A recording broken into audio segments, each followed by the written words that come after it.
Okay, hello, or good evening, depending where you are. Morning, night, day. Let me do the housekeeping first and add the link to the announcement post to the chat in case you want to check some photos out or something, because the materials are also listed in the description box.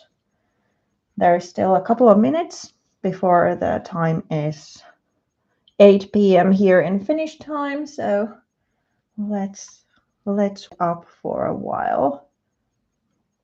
And hopefully you can see and hear me okay. A quick sip of tea.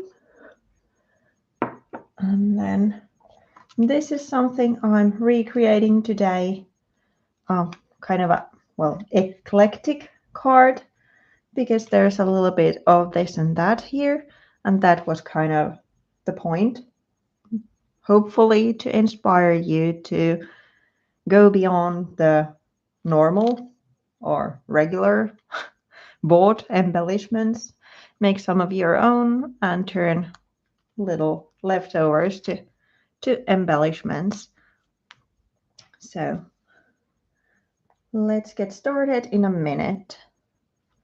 If you want to recreate something alongside, well, there's first, I'm molding this because if I looked correctly, let me take a final little look of the poll I created in my Instagram about whether to do the molding or not. Yes, there's not that many votes, but the votes are in and they are for the molding. So I'm first casting these little embellishments and then start assembling the card. And if you have any questions about my creative process or the way I chose the elements or whatever, just let me know and I'll try to answer that. But now it's 8 o'clock here in Finland, so let's get started with the molding first. So let me move this a little bit to the side, and for the embellishment part I'm needing a silicone mold. This is an older redesign with Prima one with these kind of embellishments, doorknobs, what they are. But okay, come on, please focus. Yeah. But they are really handy as little embellishments as well. And then what I'm molding it with is a hot glue gun. This is my go-to method doing this. So what I'm doing is this shape. So I'm just applying the glue directly to the silicone mold. And that's kind of it. After filling the mold, I'll just let the glue to cool, and then I can pop the embellishment out. So it's not nothing more mysterious about it. The popped out element looks like this, so not that pretty at first, but then you can turn it into whatever. What you need to realize or remember when using these kinds of embellishments is that they are reactive to the heat. So if you're doing a bigger project, for example, like a canvas or something, just try to remember that they will melt if you use a heat tool to dry the layers, because I've done it a couple of times, over eagerly used then the heat tool, and then a layer of gesso or any kind of acrylic medium on top hinders the melting a little bit, but of course not that it makes it totally blocking the heat. So if you want to use these kinds of things with a heat tool, then try resin or air drying clay or something. But this is rather fast way of doing embellishments. And if you don't have a hot glue gun and you're thinking of getting one just to make the embellishments, I recommend getting a bigger one, because the really small crafty ones, they don't release that much glue in one go. So if you're doing just teeny tiny things, that's okay. But if you're doing bigger embellishments, it will take too much time to fill it. So the other parts of the mold will start already be cooling and getting more rigid. And then there's going to be these kind of lines showing. A little trick for that is to use a heat tool to kind of warm the mold and then push the glue in, because then that helps a little bit with the molding. It doesn't create that much seams. Okay, now we have that one kind of cooling and a backup here. So let's get started with the actual card. For that, I'm using just craft colored cardstock. I'm creating my card base first. I'm using an A6 sized card, like a Finnish European standard size, but of course if you have another size in mind, just use whatever size you want. I tend to make my own card bases because I'm drawn to this kind of an easel form more than just the opening here on the side like a book form. And the most card bases that are around have the fold in the other side, so that's why I'm normally doing my own. Just cut the base, added a score line, and that's then good to go. Like so. Just using my fingernails to get it really crisp. Then this is an old book page, which I'm then adding on top.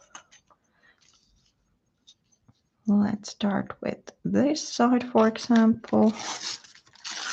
I'm using a ruler when I'm tearing the paper, because this way then I get a relatively straight line, but with a lovely texture still.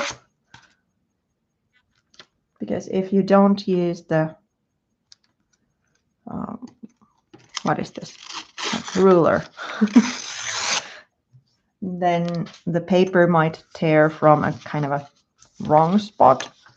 So this one guides the tear directly, so you get a torn piece without any extra fuss.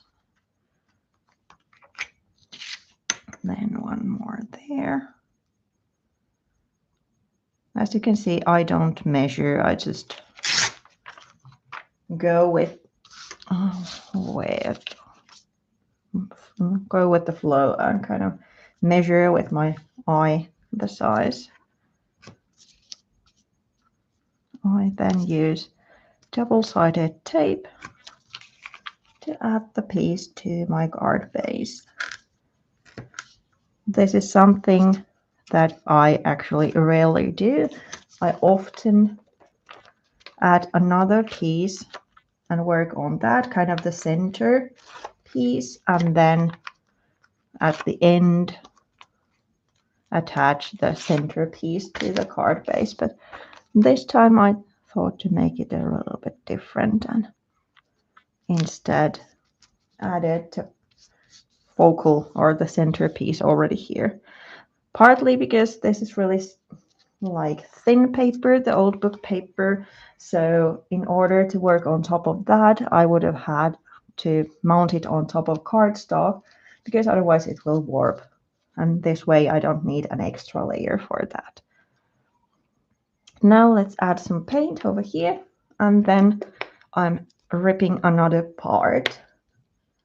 I'm adding some acrylic paint on top. This has a couple of reasons I'm doing this. Mostly to block the text a little bit. So it's going to be this kind of a ghosty looking, or you can see the ghost of the letters still, but it hinders the contrast and also makes the text a little bit unreadable, or it's not that easy to read it. So especially if it's like not appropriate for card. So this is a little trick to kind of get that old paper feeling, but without having to read all the text through and make sure it's okay for a card. So that, and that can now dry for a little while I tear a piece of this wax paper. The same rule applies. I'm just using the ruler and then this way so it's easier for me to tear it. Let's say about that.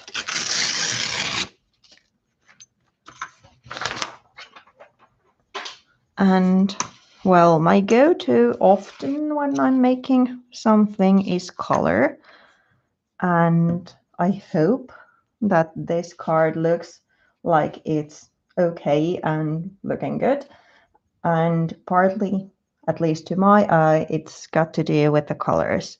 So it's kind of these tea tones and muted, so everything goes together nicely. I rarely do projects that have a really high contrast. So I'm just showing you that these wrap up here. Wrap up, is that a word? So this is kind of just tea tones in different textures, different materials. There's a line, and then whoops, that's not straight. There should be a little crease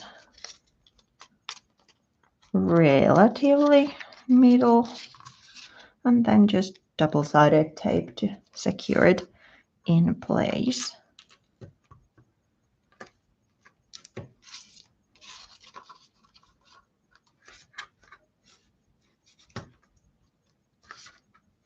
Here we go.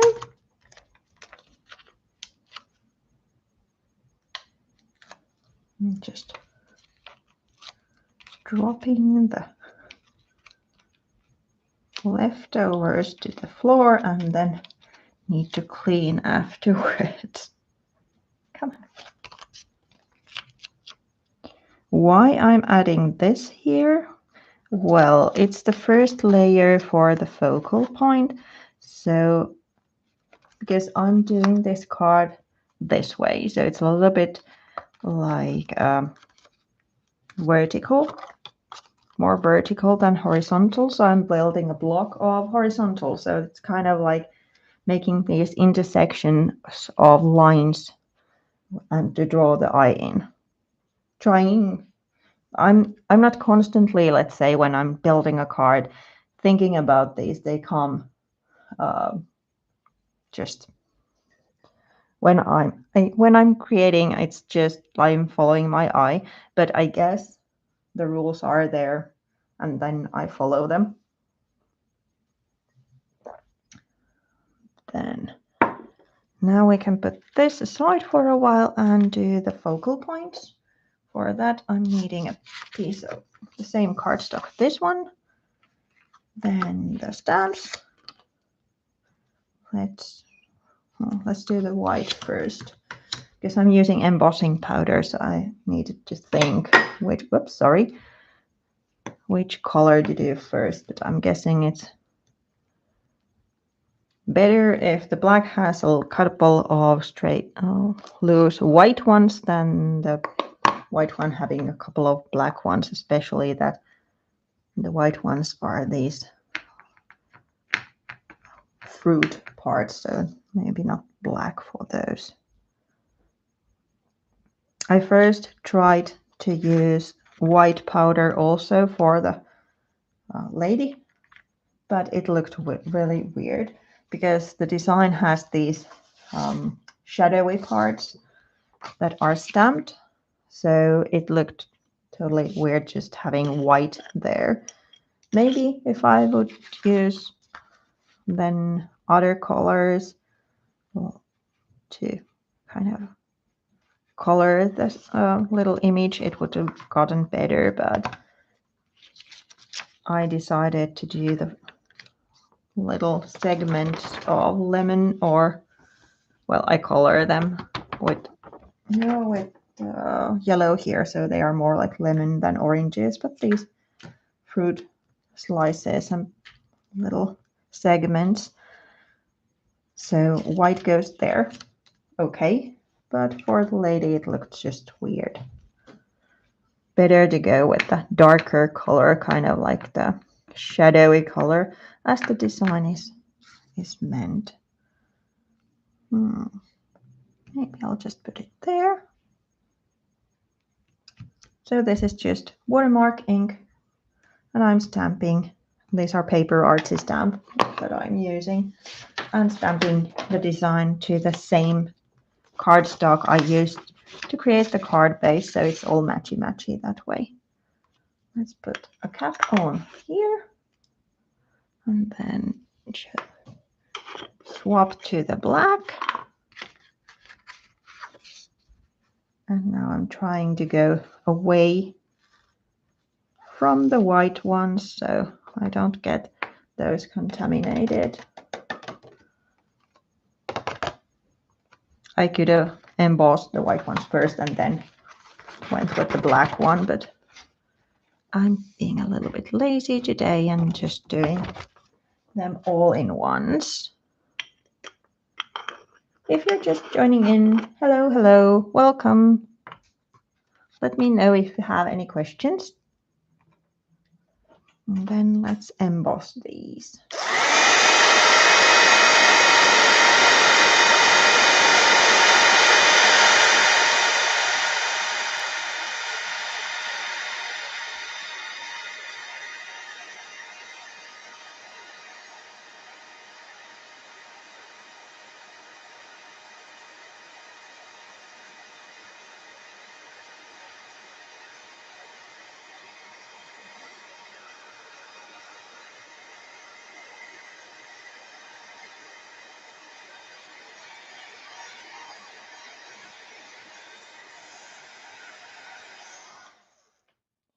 Go. Now the little grains of plastic have melted, so I have the focal images. And then we color them. Let's get the colors ready here. I'm using acrylic paints, and as you probably know, the acrylics will stick also to the plastic, but it's not that durable on top of such a sleek surface. So I'm able then, while it's still wet, especially, to rub it off. So let me make a little palette here. I'm using the same stone color I used for the background, just a teeny tiny bit, I don't need that much. And then yellow for the lemon parts. Again, another little drop. And then a little bit of red.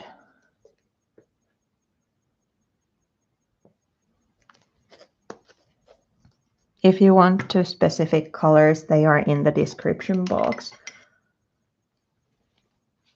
And now I'll keep my trusty rag ready.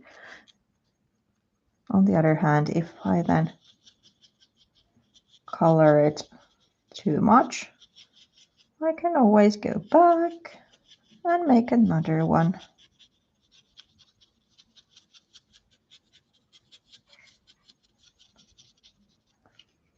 Now Yeah, that looks very weird.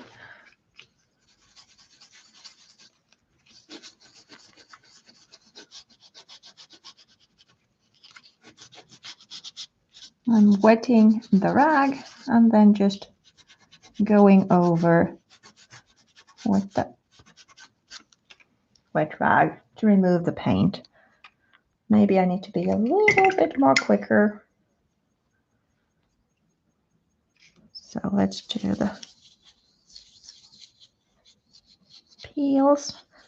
This yellow color is actually translucent, so that's not that well tricky as the opaque ones. And still I should have gotten the... Okay, this is better. I don't mind that I'm going a little bit over the design because I'm then cutting them loose. So then this might be the most hazardous red. Now I need to kind of think the right direction I'm wiping, because otherwise it's going to be a Halloween card, and that's not something I'm wanting to do. Although the area is so much smaller, so the paint layer doesn't dry that quickly because it's just a teeny tiny. Is that okay? Maybe I then add some red here, like a little blush.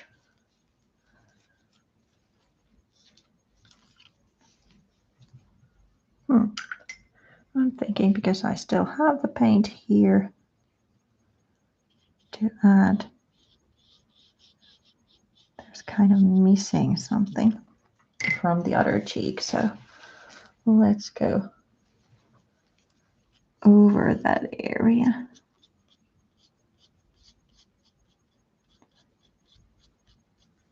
The rubbing, of course, requires something from the cardstock as well. So if it's really delicate cardstock, be cautious so you don't end up losing the whole thing. Well, I'm guessing that's okay for now. If I would have an art journal here nearby, I would grab those paints there, but now they just go to the rag. And then let's cut these out.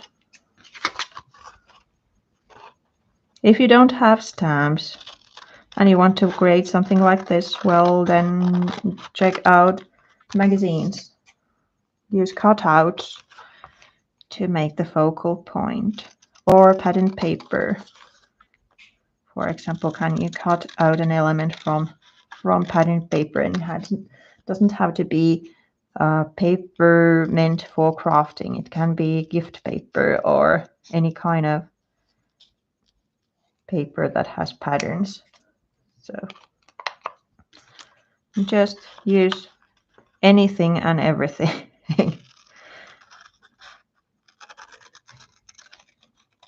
In scrapbooking, or if you're doing something that needs to stand the time, then the materials matter a little bit more, because then you need to think about which materials actually stand the...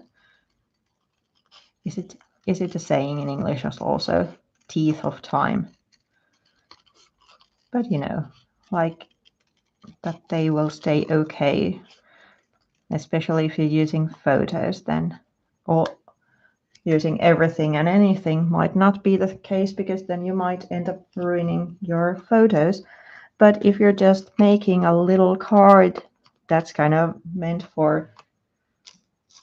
to be kept a little while and then maybe recycled or put to another use, or even thrown away, then it's not that big of a deal if it's not acid free or lignin free. Maybe I'm inking the edges at this stage and then turning my attention to this little guy. And if I see correctly, the molded version is also now dried. So this is just brown ink. I'm inking around the edges, adding a touch of color there, and I'm also inking a little bit further with that, but let's go over the edges real quickly with these as well.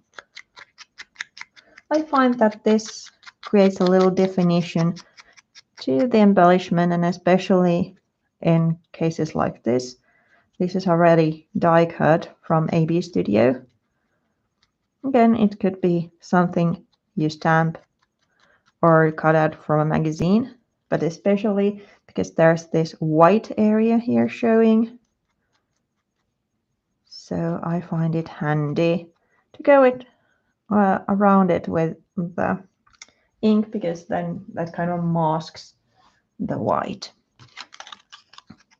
Then I'm adding a little bit of shading there, and also, I'm not sure if the camera picks up, but there's a little bit of, little bit, not that heavy, kind of shading in here. Just using the inking tool. Now it looks like she has some knock on her head. Hopefully I can get that one a little bit spread. Yeah, better. Not like she has a bruise on her head. Like so.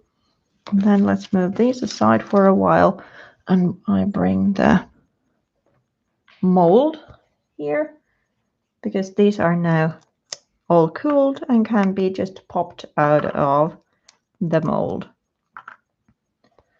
Like I said earlier, they don't look much coming straight from the mold. These are just kind of these see-through white-ish things. But when you add some colors and especially a wax on top, they will look nice. So let's do the first one, the color on top. I'm using black heavy gesso for that. It could be acrylic paint as well, whatever color you wish. So it's kind of open what you want for them to be. If you want them to be metallic, if you want them to be rusty, or whatever. But the first layer of color, as you're working on top of plastic, then you can't add a watercolor layer first, but acrylic or acrylic based gesso kind of as the first go. It gives them the other paint layers a chance. For example, if you add white gesso first and then add watercolors, that works, because then the watercolors have something to stick to. It's not going to be like a paper, but still. I'm doing a couple of these now at the same go. So just a broad brush, black gesso, and going over the embellishment. This might need a couple of layers actually. It seems that the first one ain't that covering that I want this time. Normally the black is okay, but now, for example, I guess my brush was a little wet.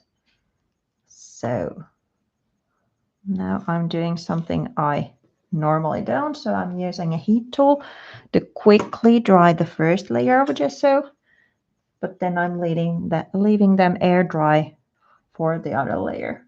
So sorry about the noise.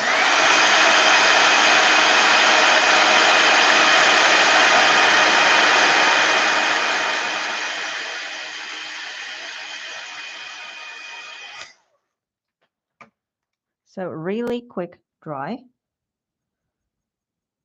So these are okay. sometimes if you must use a heat tool, let's say, you can feel that the embellishment starts to go, or see that it's now getting too warm and starts melting again. But then it's just time to let it cool. So don't brush it, color it, press it immediately, but let it on its own for a while, and usually then that does the trick, so the shapes is still okay. But the best way is to steer away from the heat tool altogether, letting these little guys air dry. Let me put them here on the side so I can just continue with the other things while these dry.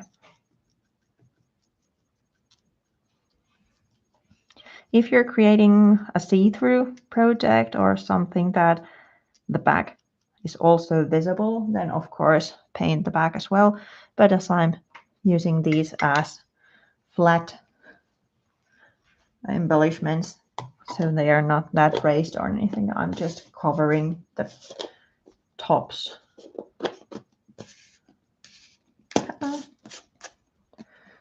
No more black gesso for this project, so I can put that a little bit further away. Those elements are good to go.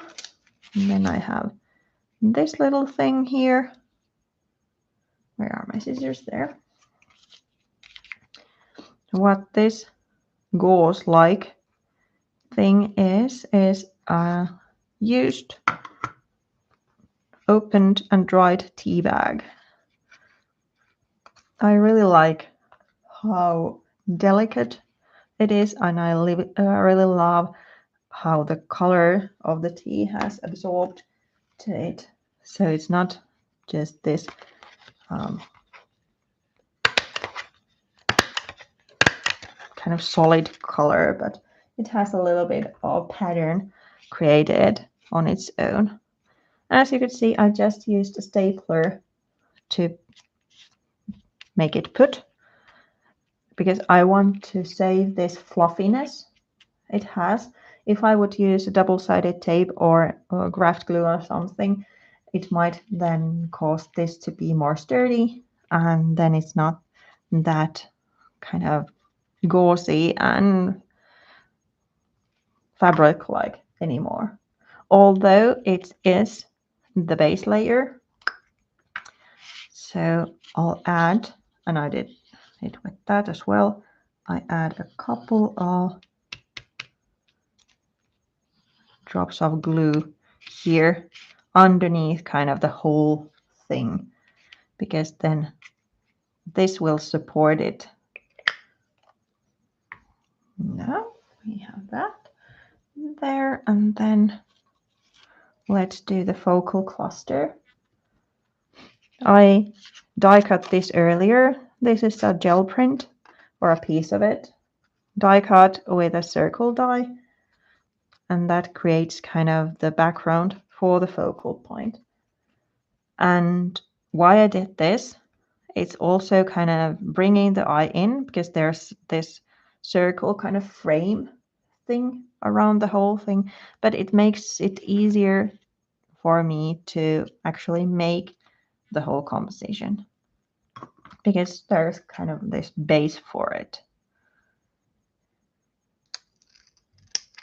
One of the first layers I'm then doing is adding a piece of photo negative there, kind of just going with this horizontal line, a couple of staples, and that's it. Then some just sewing thread, another kind of fluffy element, really handy if you need to add just a little something, like a little touch of color, for example, or add some softness. That's a handy way, and I'm not, again, securing that in any other way than adding something on top. Sometimes I use a little drop of glue if I know that I'm adding another element on top, but otherwise I'm kind of leaving that loose as well, so it stays fluffy, retains its softness. And then this one on top, and let's see if it has enough of, yeah, it feels that it has enough of the tape sticking to the base and not just to the thread. Because if you use a lot of thread, sometimes it blocks the foam tape from adhering to the back, and then you need to use a little bit of glue for the foam tape to adhere. Then these little slices. Now I did it again. I need to cut a piece off so I can slide it here, because there's the tape now blocking it, but it's nothing that a little snip wouldn't resolve. As you can see, I'm mimicking what I've done earlier with the elements. Of course, these could be put in a gazillion different ways together, so it doesn't have to be like this. Maybe, well, if I'm putting it here, then it blocks her face. Let's do with that. Although I'm putting the segments of these lemons now the other way around. But it's okay. Same but different. Just a little bit of kraft glue for either of them.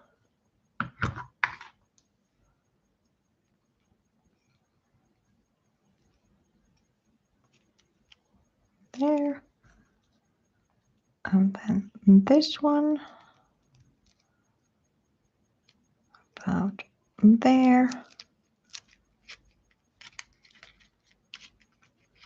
Now which part is adhered?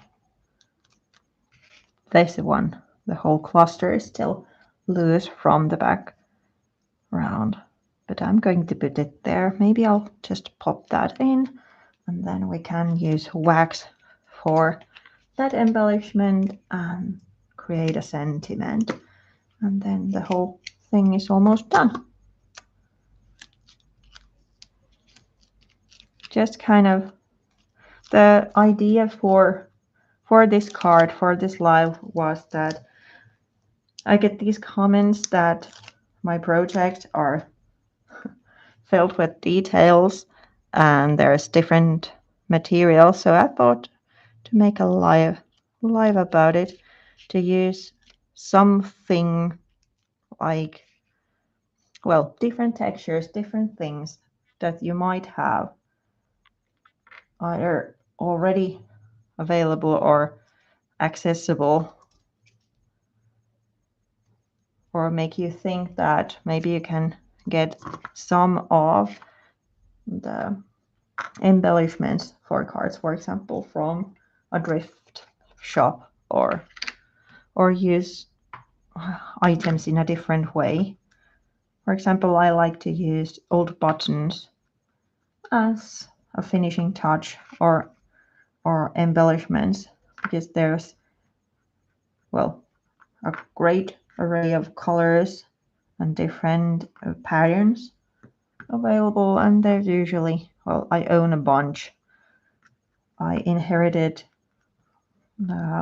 buttons from both of my grandmothers, and then after that I've even gotten more, so there's quite a stash of those. So what I'm now adding is just metallic color wax on top.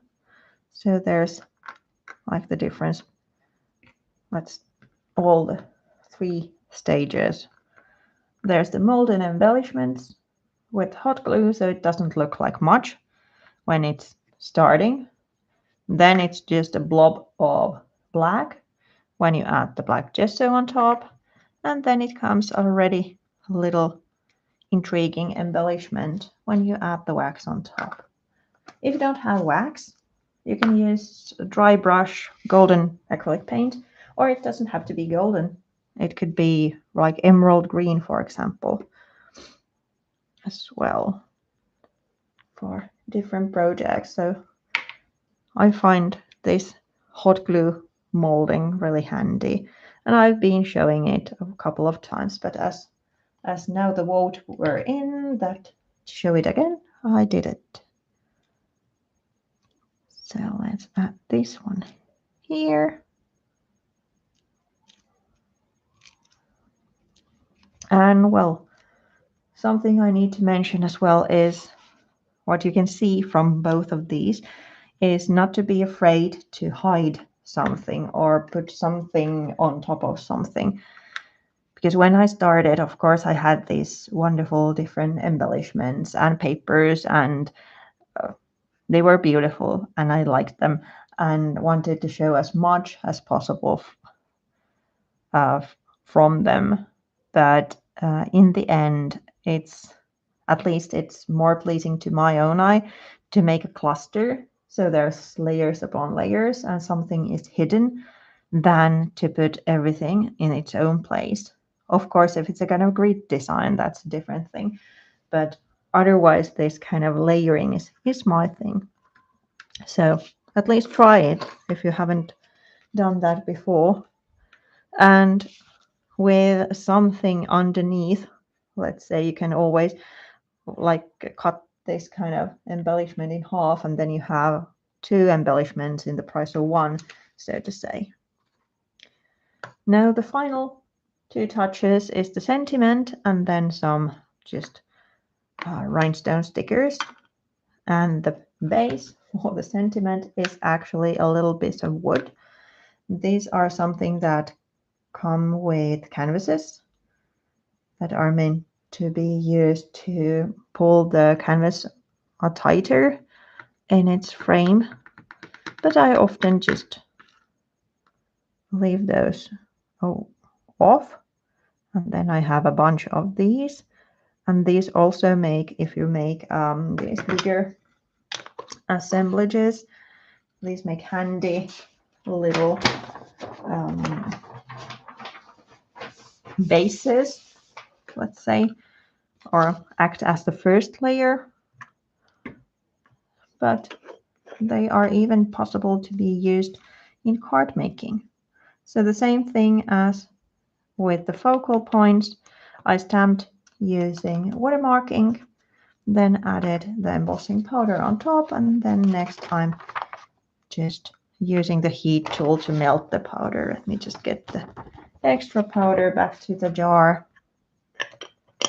and close the jar, because otherwise it may cause that everything is going away. So now let's melt this one. Sorry about the noise again. Here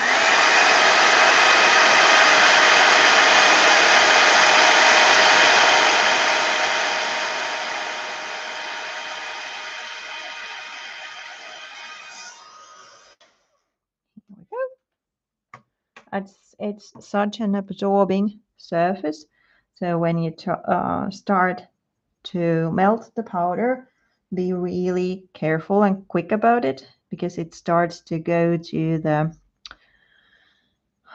veins. It's not veins, but I don't know the word or can't recall the word as well at the moment, but it may cause it to go kind of fuzzy.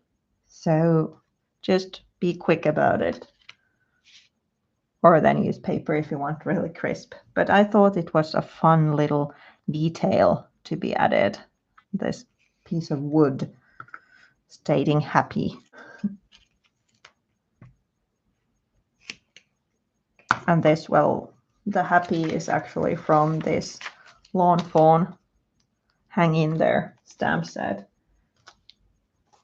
which I've had, I guess, for ages, because I really love the characters, but rarely make anything out of them, let's say, because they are really cute, but I often go with more vintagey looking stamps, but I just stopped recording or finished recording October videos, so there's going to be something from Lord Fawn in there. I'm finally using something I've been hoarding for a while. I'm cutting some of the foam tape away from here so I can then put it a little bit on top of her, just a teeny tiny touch. But as she has foam tape underneath and there's none, so in order to get it somewhat leveled, so I remove some of the tape so it's not going to be wonky. So like that, and then just a couple of stickers and the card is done. Let's put the sample there also. Whoopsie daisy. This one wanted to come already. Also, come on. I really like having a little bit longer nails, but in getting these little rhinestone stickers in place, they tend to be an obstacle. I once had fake nails, what are they called? And it was just not for me because I couldn't pick up anything. Maybe you get used to those, but it was just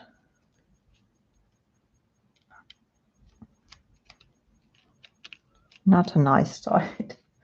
Okay, here we go. They are done.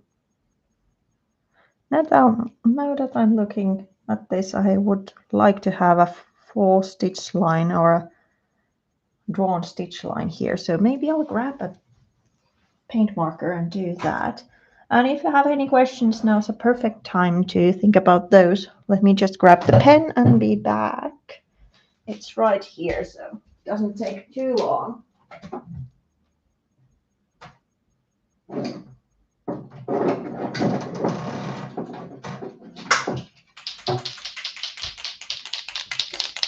Click, click, click, click. Here we are. So making it a little bit different than the other one. Let's go with these. A tiny touch of more black. Adding a bit of more contrast here.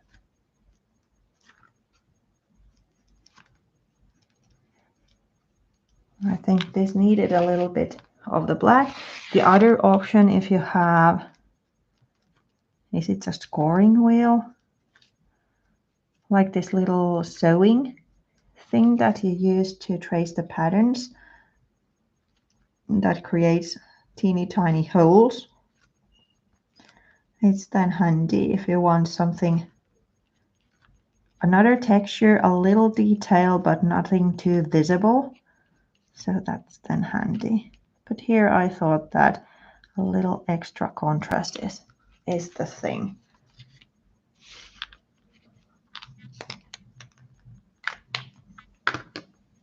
It's quite a drastic difference, I think, when you look at it. Just this teeny tiny line makes such a different effect. But yeah, if you don't have any questions, then I'll just wrap things up. And thank you so much for coming. And well, happy evening, day, night, depending where you are. And I'll be seeing you with another live next month. But there's the Friday videos coming in every Friday during the month. So there's different things, cards, art journals, and assemblages, I think, coming this month or already gone. So thank you. Have a great autumn and September, and I'll be seeing you next month. Okay, thanks. Bye.